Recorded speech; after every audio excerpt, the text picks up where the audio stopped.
Hi everyone, welcome to another video created by me, Zan Ta. Today's Autodesk screencast focuses on some of the new features of Revit 2017. This will be one of many videos, so be on the lookout for additional videos in this series. Enjoy! So I'm here in Revit 2017 in a default Revit project, and I'd like to show another feature, and that has to actually do with rendering.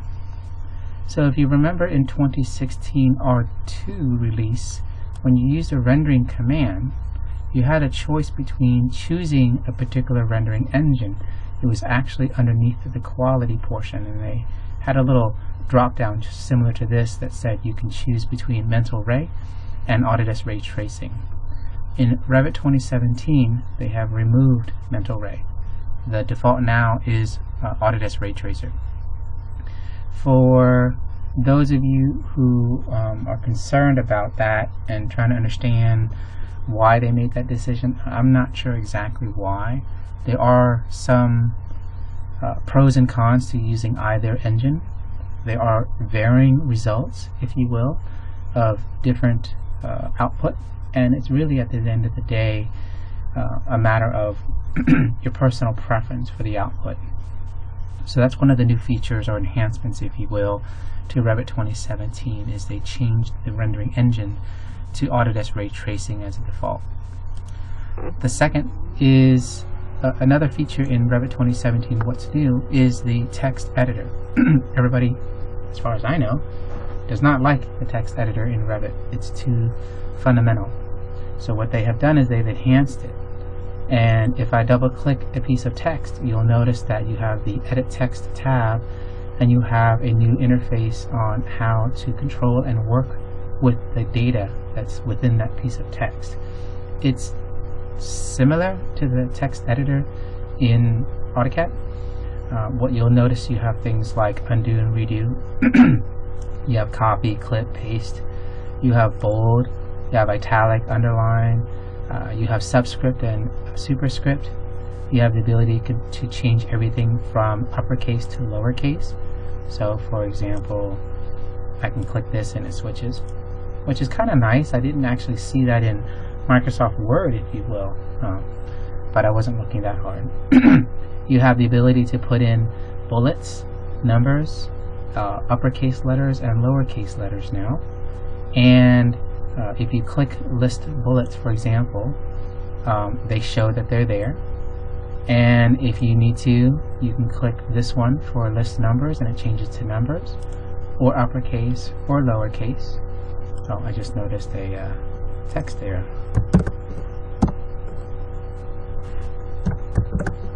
And here's the thing though about this feature. The new feature is that you can set up or increase or decrease the indentation, if you will, and it kind of pushes it over to the left or to the right. You would tend to think that, like for example in Microsoft Word, excuse me, if I click enter, it does the default like you would expect in Microsoft Word. If I hit the backspace in Microsoft Word text editor, that radial dial button, if you will, should disappear, and I should still hold that blank line. If I do this in Revit, I lose that point, but I also lose the line. So I really can't put an extra additional space, if you will, between lines. So that's just one of the little things I noticed with the new feature. And so that's the change to the text editor in Revit 2017. Another feature that's new in Revit 2017 is being able to put parameters and calculated values within annotation. So for example, let's open up a file like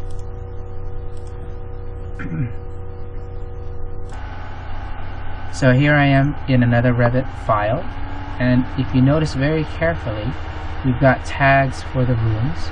And if I select the tag, I created one that says room tag with calculated value. And if I go and edit that particular family, you'll see that we have this particular label. And if I edit this label, it says maximum room capacity.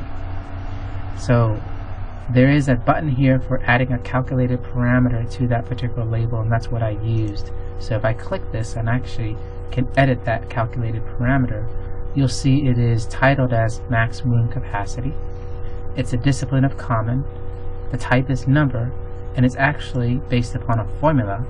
That formula is rounding down the total value of the area divided by 1 square foot divided by the occupancy factor. And the occupancy factor is nothing more than a shared parameter that looks at the actual room objects. So when this custom family is loaded and used into the project, you'll notice you'll see not only the square footage or the volume, but you'll also see how many people for occupancy, and you'll also see the maximum allowed. So that's calculated values in Revit 2017. The last feature I'd like to showcase that's new in Revit 2017 is Dynamo. So I'm going to close this file and start a new file. And when you install Revit 2017, by default now, Dynamo is installed by default. It's located under the Manage tab, very last panel, Visual Programming, and it's clicked Dynamo here. It used to be in Revit 2016 R2 and older under the Add-ins tab. So if I click Dynamo, it will actually open up the Dynamo software, which is in essence a basic visual interface type programming tool, if you will. It directly links with Revit, so any type of visual programming that you do in this particular environment will automatically show up and function within the Revit environment. There are tons and tons of people doing amazing work in Autodesk Dynamo, and it's actually open source, but it's sanctioned by Autodesk. And if you get a chance, head over to their website, and if I click here for Dynamo website, it'll take me to dynamobim.org, and you can take a look at, for example, the gallery of what people are using this feature for and this software for. Doing a lot of adaptive type design, repetitive, iterative design, even complex roof tile systems. It's actually really amazing. If you are not a programmer, this is kind of the way to get into programming with Revit without having programming knowledge. But if you do have that kind of mindset, you will just rock and roll in this software. And those are the features of what's new in Revit 2017 for this particular video clip in the series of what's new in Revit 2017. Thank you again very much for watching, and I hope to see you again in another video clip for what's new in Revit 2017.